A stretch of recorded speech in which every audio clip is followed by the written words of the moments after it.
Have you ever felt this before? That life seems to move in a circle? You travel far. You try harder. You tell yourself that this time will be different. And yet, somehow, you find yourself standing in the same place again. The same kind of disappointment, the same emotional patterns, the same quiet question echoing inside you. Why does this keep happening to me? You wonder if you made the wrong choices, or if life has simply dealt you an unfair hand. In Buddhism, there is a very different way of looking at this. It does not comfort you with false hope. It does not blame you either. It simply invites you to observe. And the name of this perspective is karma. When people hear the word karma, something tightens inside them. They imagine punishment. They imagine fate. They imagine a cosmic scorecard that has already judged them. But if that is what karma means to you, then you have misunderstood it from the beginning. Karma in Buddhism is not a sentence, and it is not something meant to frighten you. It is a way of understanding why certain experiences feel so familiar, why certain emotions keep returning, and more importantly, it gently points to the fact that repetition does not mean imprisonment. It means awareness is still possible. Imagine your life as a piece of land, not good, not bad, just soil. On this land, every thought you have is a seed. Every word you speak is a seed. Every action you take is a seed. The soil does not judge what you plant. It does not question your intention.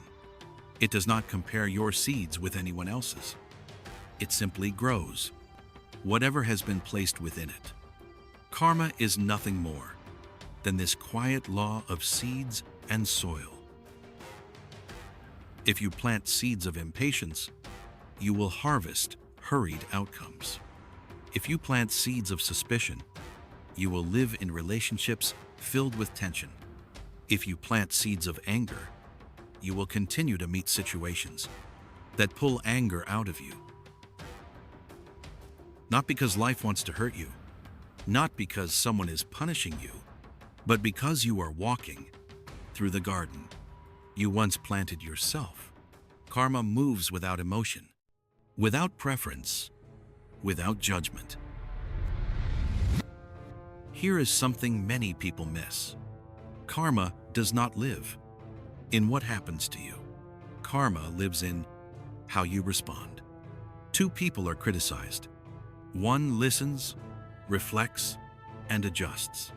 The other clings to resentment and replays the wound. Same event, different inner movement. And from that moment on, their lives quietly begin to diverge. Karma is shaped not by the world, but by your inner reaction to it. Some people say they always meet the wrong kind of people. But if you look closely, you may notice something else. It is not that the world keeps sending the same faces.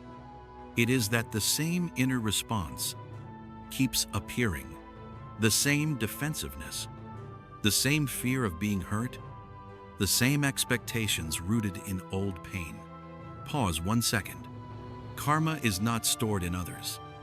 It is stored in habits of reaction that quietly repeat themselves. In Buddhism, karma does not begin with action. It begins earlier than that. It begins with intention, with the subtle motivation beneath your behavior.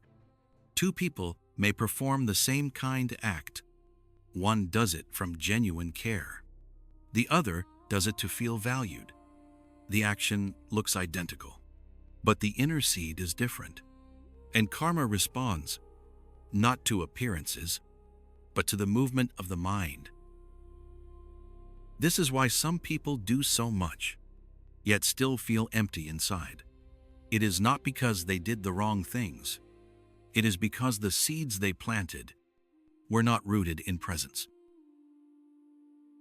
Karma does not count effort. It observes awareness. When you begin to see this, you understand why changing behavior alone is often not enough. The soil matters as much as the seed. Some consequences appear quickly. You speak harshly, and distance arises immediately. But other consequences take time.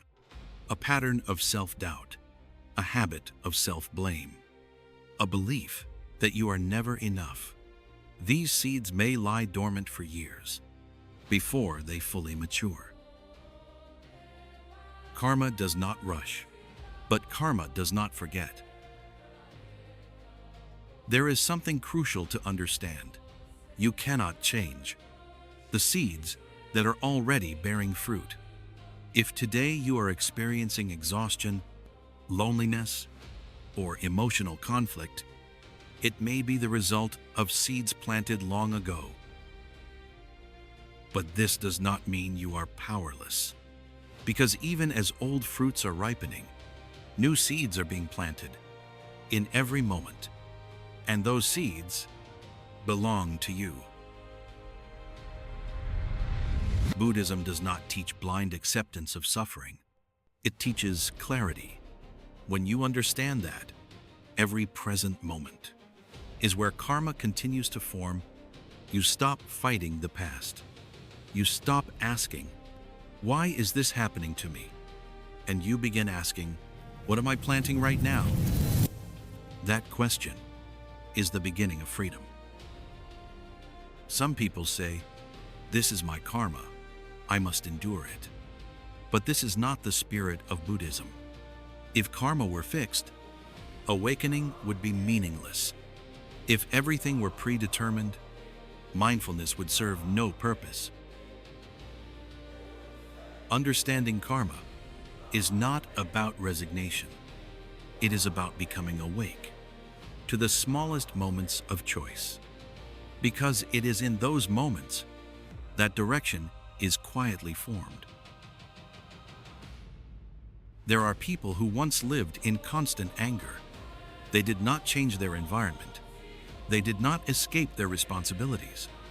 They changed only one thing. Before speaking, they paused for a breath. Before reacting, they observed the emotion rising. That single pause planted a different seed, a seed of awareness.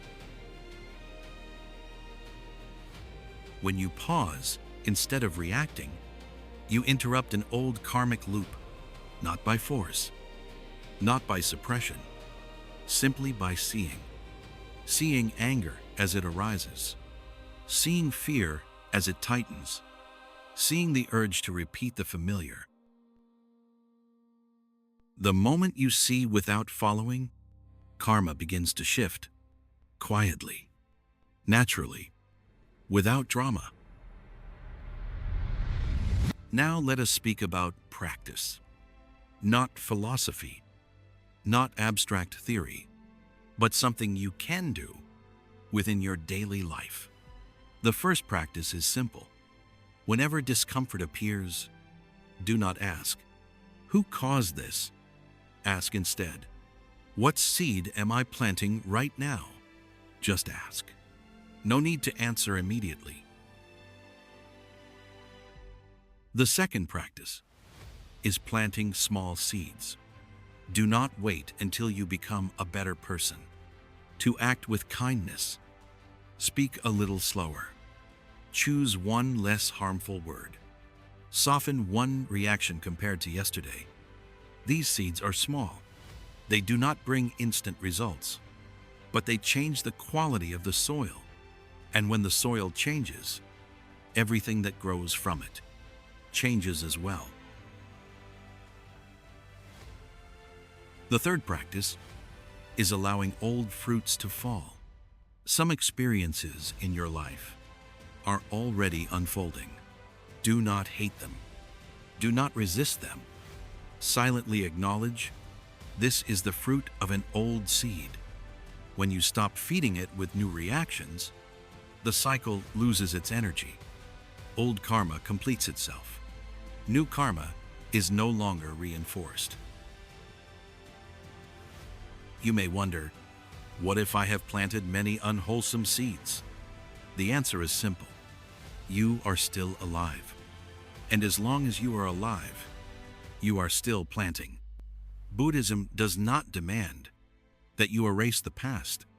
It asks only that you stop repeating it in unconscious ways. A different seed today creates a different direction tomorrow.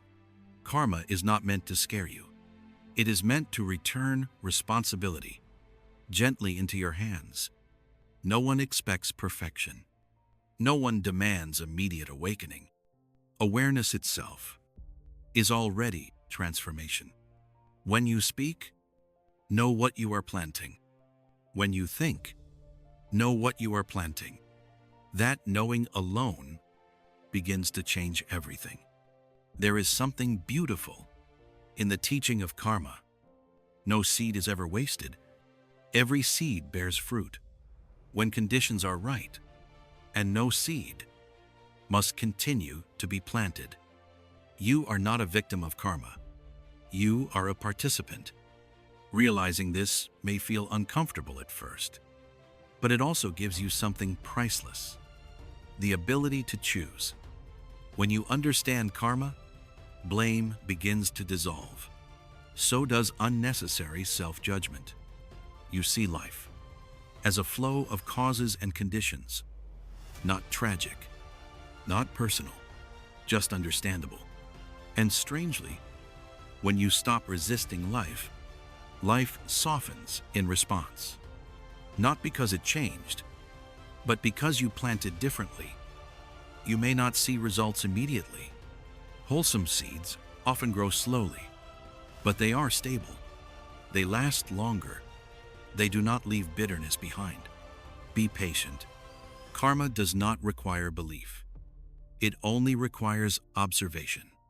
Every day you live with a little more awareness, you prepare a different ground for the future.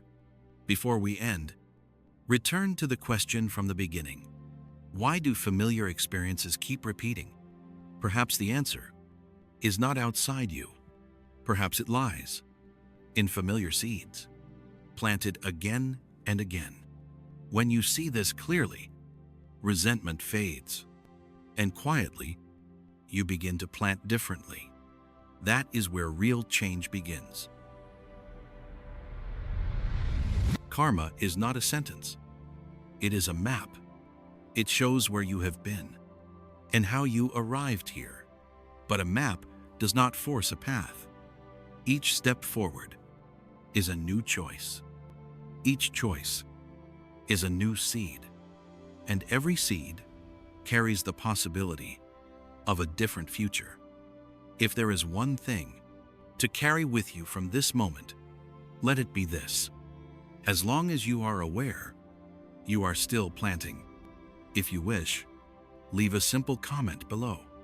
The seed I choose to plant from today is, and if these reflections help you live with more clarity and gentleness, stay with this channel. We do not need to become someone else. We only need to become more aware of what we are planting.